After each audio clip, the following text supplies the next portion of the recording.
ঢাকার বাইপাইল ও আশপাশের এলাকায় একটি মৃদু ভূমিকম্প অনুভূত হয়েছে। আবহাওয়া অফিস জানায় সকাল 10টা 36 মিনিটে এই ভূকম্পনের মাত্রা ছিল 3.3। এতে এখন পর্যন্ত কোনো ক্ষয়ক্ষতি ও হতাহতের খবর পাওয়া যায়নি।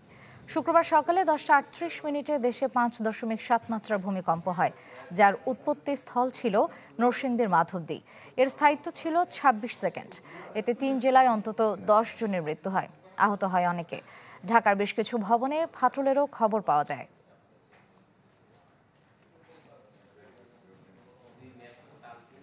মা, পিম্পল 5 দিনেই চলে যাবে। যাবে না মা। যাক, নিমের 5 অংশের পাওয়ারে 5 দিনেই দূর হবে পিম্পল। হিমালয়া পিউরিফাইং নিম ফেস ওয়াশ। ঢাকার বাইপাইল ও আশপাশের এলাকায় একটি মৃদু ভূমিকম্প অনুভূত হয়েছে। আরো খবর জানাতে সাভারের বাইপাইল এলাকা থেকে সরাসরি যোগ দিচ্ছেন অপু ওহাব, যাচ্ছি তার কাছে। অপু, সবশেষ পরিস্থিতি জানাবেন। শ্রেয়া, আজকে যে ভূমিকম্পের কথা বলা হচ্ছে সেটি কিন্তু আমরা স্থানীয় বা আবহাওয়া অধিদপ্তর যেটি বলেছিলেন, আমরা শোনার পরেই কিন্তু যোগাযোগ করেছি ফায়ার সার্ভিসের সাথে, স্থানীয় প্রশাসন, উপজেলা নির্বাহী কর্মকর্তার সাথে। তারা কিন্তু এই বিষয়টি আজ করতে পারেননি। তারা এখন পর্যন্ত আমাদেরকে নিশ্চিত করতে পারেনি যে এখানে ভূমিকম্প হয়েছে কিনা। আর এলাকার মধ্যেও তেমন কোনো প্রভাব পড়েনি। আমরা কথা বলেছি অনেকের সাথে, যারা রয়েছেন তাদের সাথে কথা বলেছি।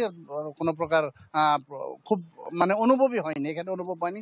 তবে গতকালকে যে ভূমিকম্প হয়েছে, গতকালকের যে ভূমিকম্প, সেটিতে কিন্তু কিছু কিছু এলাকা ক্ষতিগ্রস্ত, বিশেষ করে মানুষের মধ্যে কিন্তু আতঙ্ক তৈরি হয়েছে।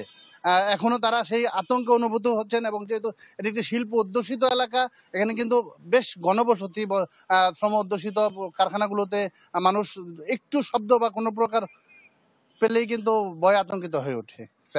ধন্যবাদ অপু আপনাকে। ঢাকার বাইপাইল এলাকায় ভূমিকম্পের খবর জানতে যুক্ত ছিলাম সাভারে।